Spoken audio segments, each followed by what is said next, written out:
여러분들 우리들 믿음 생활하면서 복음이라고 하는 말 많이 들으시죠? 복음이라고 하는 말 단어 자체는 복된 소리라는 뜻이죠. 복된 소식, 복된 소리. 때로는 좋은 소식이라고 하기도 합니다. 왜냐하면 이 복음이라고 하는 말은 원래 영어에서는 굿뉴스, 즉 좋은 소식이라고 하기 때문에 복음을 좋은 소식이라 이렇게 이야기합니다. 그럼 생각해 보십시다. 복음의 내용, 좋은 소식의 내용이 무엇일까요? 내용이 좋은 소식이어야 이게 복음이고 좋은 소식이지 않겠습니까? 예, 이 복음이라고 하는 그 소식 속에 담겨져 있는 내용이 참 중요합니다. 그 내용이 무엇입니까? 예수님께서 죄인인 인간들에게 죽지 않고 영원히 살 수 있는 길을 가르쳐 주시고 그 우리의 죄를 용서받게 해주시기 위해서 우리를 대신해서 십자가에 달려 죽으심으로 이것을 믿는 자는 다 구원을 받는다라고 하는 소식이 그 내용이 바로 복음의 좋은 소식이 된다라고 하는 것이죠. 그러니까 복음 속에 담겨진 내용이 중요하다라고 하는 거예요. 복음이라고 하는 단어는 좋은 소식, 복된 소식입니다. 근데 무엇이 좋은 소식, 무엇이 복된 소식이냐라고 하는 거죠. 예. 우리 예수님을 믿는 자들에게 있어서 이 좋은 소식은 예수님이 나 같은 죄인을 위해서 우리가 죽지 않고 영원한 생명을 얻게 해주시기 위해서 십자가에 달려 죽으셨는데 그것을 믿는 자는 다 이렇게 놀라운 영생의 은혜를 덧입을 수 있다라고 하는 것, 그것을 알려주는 것이 바로 좋은 소식입니다. 그것을 내가 믿어야 어떻게 되는 거죠? 그 좋은 소식 속에 담겨져 있는 내용이 내 것이 되는 거예요. 그래야 내가 영원히 살 수 있는 거예요.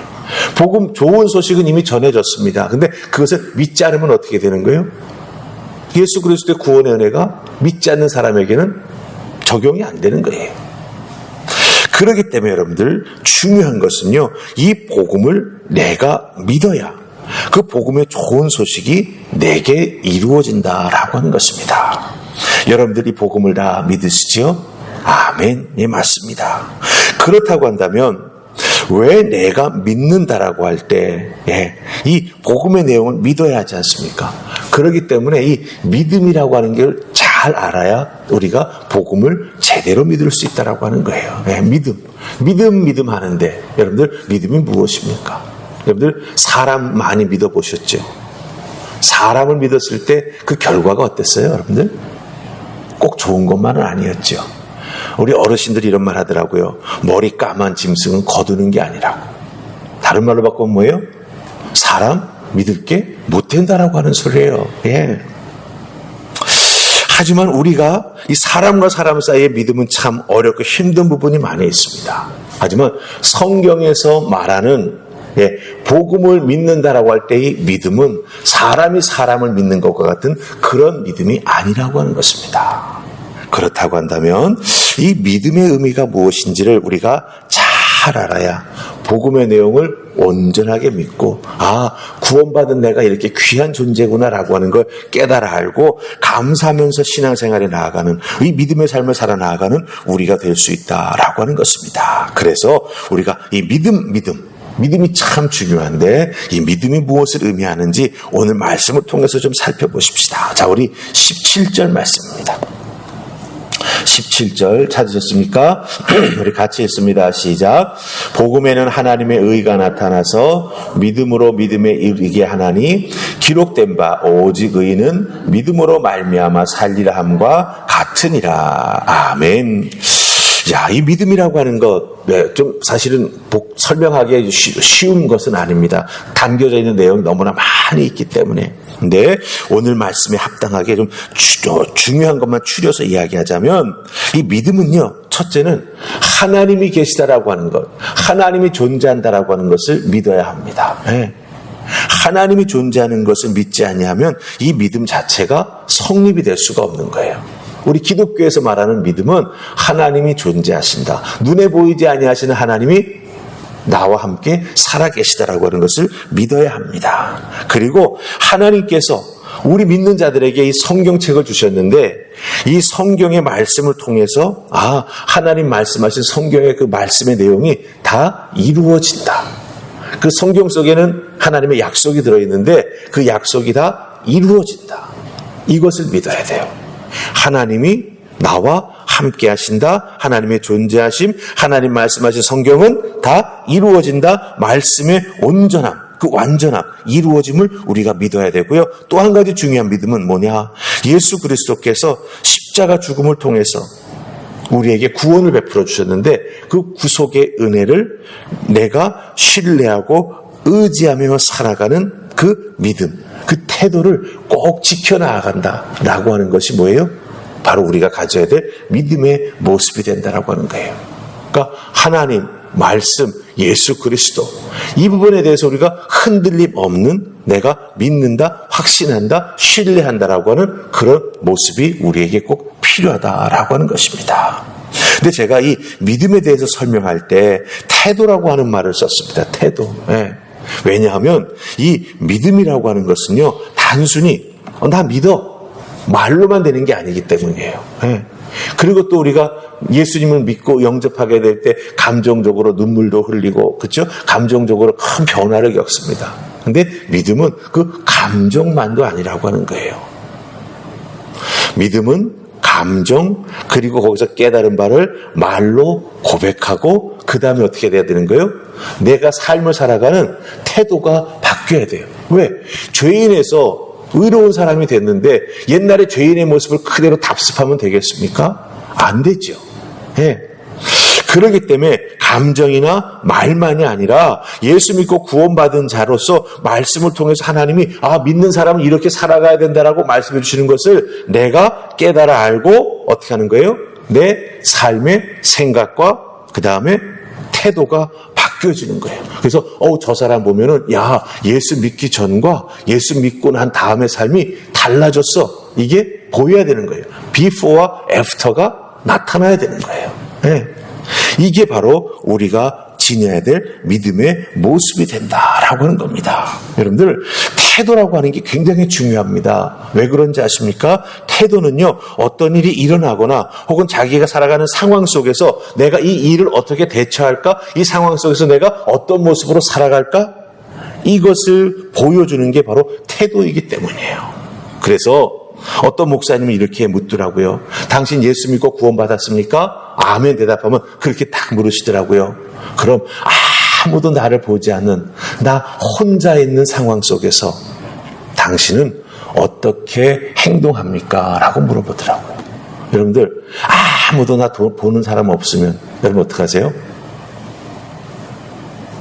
쉽게 얘기하면 길을 급하게 내가 건너가야 되는데 아직도 파란불로 바뀌지 않았어. 근데 주변을 살펴보니까 차도 안 오고 아무도 없어. 그럼 어때요? 쓱 건너가. 별거 아닌 것 같죠? 근데 그게 바로 태도예요. 네. 보는 사람 없으면 하나님 보시는데. 그렇기 때문에 여러분들, 우리가 믿음이라고 하는 건 감정, 말 아니라고 하는 거예요. 그것이 다 어우러져서 나라고 하는 사람이 삶을 바라보는 태도가 바뀌는 것. 무엇에 합당하게? 하나님 말씀에 가르침에 합당하게 바뀌는 것. 그것까지 포함하는 것이 바로 우리의 믿음이 된다라고 하는 것입니다. 그렇기 때문에 믿음이라고 하는 것은요, 나라고 하는 사람이, 즉 내 존재가 온전히 바뀌어져서 그것이 하나님 믿는 나의 믿음의 삶, 태도로 나타나는 것이 진정한 믿음의 모습이 된다라고 하는 거예요. 그렇다면 한번 생각해 보십시다. 이 나라고 하는 사람이 하나님을 믿을 때 어떻게 태도가 온전히 바뀌게 되는 것일까? 네. 사실은 여러분들, 내가 마음 먹는다고 내 태도나 생각이 하루아침에 덜커덕 바뀌나요? 잘 안 바뀌어요. 그렇죠? 예. 정말 굉장히 많은 노력을 기울여야 내가 말하는 것이나 내 감정이 막 하는 대로 따라가지 아니하고 내 삶의 모습이나 태도가 바뀔 수 있다라고 하는 거예요. 근데 이 태도가 어떻게 근본적으로 바뀔 수 있을까? 우리 16절 말씀에서 그 놀라운 은혜를 찾을 수 있습니다. 자, 우리 16절 말씀 함께 읽습니다. 찾으셨죠? 읽습니다. 시작. 내가 복음을 부끄러워하지 아니하노니 이 복음은 모든 믿는 자에게 구원을 주시는 하나님의 능력이 됨이라. 먼저는 유대인에게요, 그리고 헬라인에게로다. 아멘. 자, 잘 잘 보세요. 이 16절에서 사도 바울은 뭐라고 말하냐 하면 나는 복음을 부끄러워하지 아니합니다. 이 복음은 모든 믿는 자에게, 즉 자기를 포함한 복음을 믿는 자에게 구원을 주시는 하나님의 능력이 되기 때문입니다. 라고 말합니다. 여러분들 잘 보세요. 복음을 통해서 은혜를 받고 구원받았습니다. 그리고 믿음을 가지게 되지요. 그러면 그 믿음 가진 자에게는 하나님의 능력이 나타나게 된다라고 하는 거예요. 그 하나님의 능력이 나와 함께 하기 때문에 내 삶의 태도가 바뀔 수 있는 거예요. 내 힘으로 안 된다라고 하는 거예요, 여러분들. 네. 때로는 우리가 자라나면서 부모님께 회초리 맞아가면서 너 이거 하면 안 돼, 안 돼. 그렇죠? 정말 아프게 따끔하게 깨달았을 때 어떻게 되죠? 네, 내가 그 잘못되는 행동을 멈추게 되는 걸 볼 수가 있지 않습니까? 근데 하나님은 우리에게 휘초리를 내시진 않아요. 하지만 하나님께서는 우리에게 하나님의 능력으로 찾아와 주셔서 우리의 영혼을 만드시고 우리의 사고방식을 만드시고 우리의 영혼이 크게 깨달을 수 있도록 영적으로 충격도 주시면서 우리의 삶이 태도가 바뀔 수 있도록 그 복음과 믿음의 능력이 나타날 수 있도록 역사해 주신다라고 하는 것입니다. 그렇기 때문에 여러분들 우리는 이렇게 구원함을 받게 됨으로 말미암아 새로운 피조물이 되었지 않습니까? 그렇다고 한다면 그 새로운 피조물에 합당한 삶을 살아가는, 즉 그 복음을 통해서 새로운 피조물이 된 그 태도가 나타나고 보여줘야 된다라고 하는 거예요. 물론 보여주기 위해서 하는 건 아닙니다. 하지만 복음을 통해서 내가 새 사람이 됐으니 내가 행동하고 말하는 것이 다 달라졌어요. 결국 그게 태도 아닙니까? 그렇죠? 네. 그러니까 그런 것들이 드러나고 보여지는 삶을 우리가 온전히 살아가야 되는데 그것은 내 힘으로 되는 게 아니라 하나님의 능력으로 이루어지게 된다라고 하는 거예요. 그럼 중요한 것입니다. 그럼 하나님의 능력이 나에게 임하여서 나를 이렇게 새롭게 바꿀 수 있도록 그럼 어떻게 도대체 해야 되는 것이냐라고 하는 게 중요하죠. 네. 첫째는 여러분들 말씀을 먹으셔야 합니다. 제가 먹어야 된다라고 하는 표현을 썼어요. 이 읽어야 된다라고 하는 것을 전제로 하는 것인데 이 말씀을 읽다가 나에게 정말 은혜가 되는 부분이 있어요. 그럼 어떻게 해야 되죠? 그거 내 것으로 만들어야겠다. 그게 바로 먹는다라고 하는 표현이에요. 여러분들 건강을 위해서 꾸준히 먹고 계신 음식이나 약 같은 거 있으시죠? 그게 왜 그래요? 나라고 하는 사람의 몸을 건강하게 만들어주기 때문이죠. 그것처럼 하나님의 말씀, 내게 은혜가 되고 내 인생을 지탱해 줄 수 있고 내 인생이 새롭게 될 수 있겠다라고 하는 느끼는 그 하나님 주신 말씀이 있을 때 그걸 우리가 어떻게 돼요? 먹어야 되는 거예요. 먹을 때 어떻게 합니까? 잘 씹지 않습니까? 그래서 소화가 잘 되도록 씹어서 꿀떡 삼키지 않습니까? 그럴 때 그 음식이 들어가서 내 몸에서 소화가 되면서 힘을 얻는 것처럼 하나님 말씀도 우리가 먹어야 된다라고 할 때 이 먹는다라고 하면 여러 번 반복해서 읽어보는 거예요. 하나님 제게 이 말씀으로 큰 은혜를 주셨는데 이 말씀이 나를 위한 말씀이라고 분명히 주신 것 제가 확신하는데 이 말씀을 통해서 내 태도가 어떻게 변할 수 있겠습니까? 하나님 앞에 기도하면서 그 말씀을 자꾸 읽어보세요. 그러면 그 읽는 과정 중에 마치 내가 음식물을 씹는 것처럼 우리가 이 음식물을 입에 넣으면 어때요? 사실 음식물이 큰 게 들어가지 않습니까? 그러면 씹을 때 치아가 그걸 잘게 부수지 않습니까? 그렇게 잘게 말씀이 나누어지면서 읽을 때 그 중에서 내게 특별히 은혜로 탁탁 다가오는 것들이 있어요. 사랑이라고 하는 단어가 크게 다가올 때도 있고요. 새롭게 되라고 하는 말씀이 다가올 때도 있고요. 하나님의 손이라고 하는 표현이 다가올 때도 있어요. 그럼 그것을 착 해서 꿀떡 삼키면서 하나님 왜 내게 사랑이라고 하는 단어를 주셨지요? 왜 내게 하나님의 손이라고 하는 단어를 주셨지요? 기도하며 여쭙고 자꾸 뜻을 구하며 나아갈 때 그 말씀, 내게 주신 말씀, 꿀떡 삼켰던 그 말씀의 뜻이 하나하나 깨달아지면서 이렇기 때문에 사랑을 주신 거구나. 내가 그렇기 때문에 누구누구를 예수님의 마음으로 사랑해야지. 그럼 어떻게 되는지 아세요? 예수님의 마음으로 사랑하기 시작하면요. 그 사람에게 내가 잘못했던 것, 잘못 말했던 것, 잘못 생각했던 것 다 회개하게 돼 있어요. 그럼 어떻게 되죠? 그 사람을 향한 나의 태도가 바뀌어요. 내가 그 사람 믿게 보고 있었는데 그때 그 사람을 대하는 나의 태도가 좋게 나가겠어요? 한번 바라보아도 쌀쌀맞게 바라보게 되죠. 근데 바뀌게 되면 어떻게 돼요? 사랑의 눈빛으로 자꾸 바라보게 돼서 그럼 태도가 바뀐 거잖아요. 우리들의 인생은 이렇게 하나님의 복음의 능력으로 바뀌어지게 된다라고 하는 거예요. 그렇게 될 때 태도도 바뀌고 사고방식도 바뀌고 삶을 살아가는 모습이 다 바뀌게 된다라고 하는 것입니다. 그러니 여러분들 힘내어서 하나님 앞에 기도하면서 하나님의 그 복음의 능력이 내 인생에 나타날 수 있도록 도와주십시오. 이렇게 기도하며 나아갈 때 여러분들 분명히 복음을 믿음으로 나아가는 하나님의 사람들이지 않습니까? 그럼 여러분의 삶을 살아가는 태도도 바뀌게 되고 태도가 바뀌면 여러분 인생이 바뀝니다. 이 귀한 연결성을 기억하시고 믿음으로 기도하며 이 은혜 속에 머무는 여러분들 다 되시기를 주님의 이름으로 축복합니다. 아멘. 우리 기도하십시다. 좋으신 하나님 은혜 감사합니다.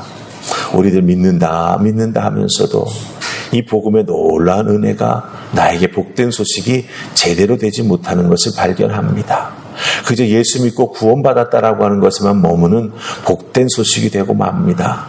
하나님, 구원은 나라고 하는 전 존재를 내 인생도 다 포함된다라고 하는 것을 기억하게 하셔서 하나님 앞에 새롭게 피조물로 태어난 나라고 하는 존재, 그 존재가 앞으로 믿음 가지고 살아가야 될 인생도 하나님 앞에 새롭게 될 수 있도록 은혜 가운데 세워질 수 있도록 축복으로 새롭게 세워져 나아갈 수 있도록 도와주시옵소서. 그러기 위해서 내가 바뀌어야 합니다.